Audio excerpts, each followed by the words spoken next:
च्या बातमीचा असर. आमदार रवी राणा यांची पारडी देवीच्या भुयारी मार्गाला भेट. तहसीलदार, सार्वजनिक बांधकाम विभागाचे अधिकारी, बडनेरा पोलीस निरीक्षक, कंत्राटदार आणि रेल्वे अधिकाऱ्यांची घेतली क्लास. जिल्हाधिकारी यांच्याशी भ्रमणध्वनीवर साधला संपर्क. पाण्यामुळे 3 दिवस शाळा आणि कॉलेजमध्ये जाऊ न शकल्याने विद्यार्थिनींनी मांडल्या व्यथा. गावकऱ्यांना पर्यायी मार्ग दिला उपलब्ध करून. मागील 3 दिवसापासून सुरू असलेल्या पावसामुळे पारडी देवी येथील रेल्वेच्या भुयारी मार्गात गुडघ्याभर पाणी साचले होते. त्यामुळे येथून ये-जा करणाऱ्या लोकांना कमालीचा त्रास सहन करावा लागत होता. ही बाब NP9 चे प्रतिनिधी पवन इंगोले यांना कळल्यावर त्यांनी लगेच याची दखल घेत घटनास्थळाचे चित्रीकरण करून पाठविले होते. NP9 ने जनतेची समस्या समजून घेत वस्तुस्थितीवर आधारित बातमी प्रसिद्ध केली होती. या बातमीची दखल घेत मुंबई अधिवेशनातून परतलेल्या आमदार रवी राणा यांनी लगेच गावाला भेट दिली व जनतेच्या समस्या जाणून घेतल्या. 6 वाजतापासून आमच्या शाळेच्या गाड्या चालते. विद्यार्थी जे 6:30 वाजतापासून बॅच चालू होते. 6:30 चालू झाल्यानंतर 7 वाजता आणल्यानंतर मला सांगा 5 वाजेपर्यंत आमची गाडी चालते. हे पाणी कसे करावं? सगळे रिकामी नाही. विद्यार्थी घ्या इथे यलबा म्हणून नाही गेली. 2 दिवस वापर केली. एवढं पाणी होतं इथं. अंकुश इकडे लावला दोन लावत आहे. फोन लावा महाजनच्या वरचा साहेब आहे तो. वर्ध्याला DRM पण आलेले आहेत. DRM आले आमचं सर.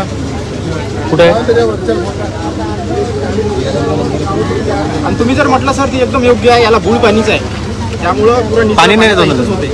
शाळकरी आणि महाविद्यालयीन मुलींनी जेव्हा त्यांना भुयारी मार्गात पाणी साचले असल्याने मागील 3 दिवसापासून त्यांच्या शिक्षणात खोळंबा येत आहे असे सांगितले. विद्यार्थ्यांच्या समस्या ऐकताच त्यांचा पारा चढला. त्यांनी रेल्वेच्या अधिकाऱ्यांसोबतच तहसीलदार विजय लोखंडे, PWD काळे, पोलीस निरीक्षक बडनेरा सुनील चव्हाण यांना धारेवर धरले. तुम्ही तहसीलदार म्हणून PWDचे अधिकारी तुम्ही इतर रात्रभर बसवीन तुम्हाला मी सकाळी यायची मुलाची शाळेत गेले पाहिजे. नाही गेले तर तुमचे कोणते रेल्वेवाले गेले त्या साईडला रात्री पाणी आलं. इथं आहे रात्री कलेक्टरला बोलवतो. इथे मग प्रशासन पाहता काय करते काय. कलेक्टर येईल सगळं त्यांना समजा लागेल विषय काय. बरोबर त्या लेवलला येऊ नका देऊ. नाही त्यांना दुरुस्त करा. रेल्वेवाल्यांना कारवाई करा.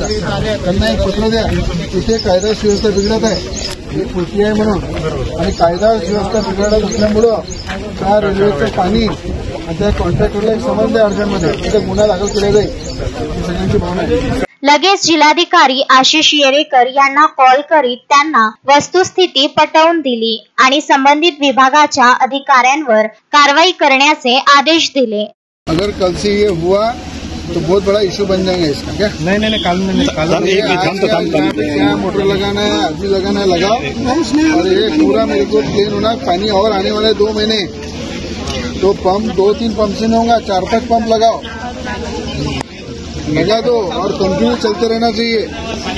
यहाँ का मेरे को लोगों की तकरार वापस नहीं आना चाहिए. ध्यान रखना क्योंकि रेल डिपार्टमेंट से मैं बहुत त्रस्त हूँ. फिर बहुत बड़ा विषय हो जाएगा उसका. क्या क्योंकि मैं छोटे बच्चे जब मेरे को बोल रहे 3 दिन हम स्कूल में नहीं गए तो हमको भी शर्म आती है सुनते हुए. ठीक है ये कर दे आज से अभी. क्या सोबत गावकऱ्यांसाठी पर्यायी मार्गाची व्यवस्था करून दिली. त्यांनी अधिकाऱ्यांना तेथे पंप लावून मग ते 4 लागो की 5 लवकरात लवकर पाणी काढण्याचे निर्देश दिले. परिसरातील गावकऱ्यांनी आमदार रवी राणा यांचे आभार मानले. यावेळी युवा स्वाभिमान तालुका अध्यक्ष अजय घुले, उपाध्यक्ष उमेश डकरे, पारडी सरपंच अक्षय मेश्राम, ओंकार मोहोड, विजय इंगोले यासह गावातील ग्रामस्थ तसेच शालेय विद्यार्थी मोठ्या संख्येने उपस्थित होते.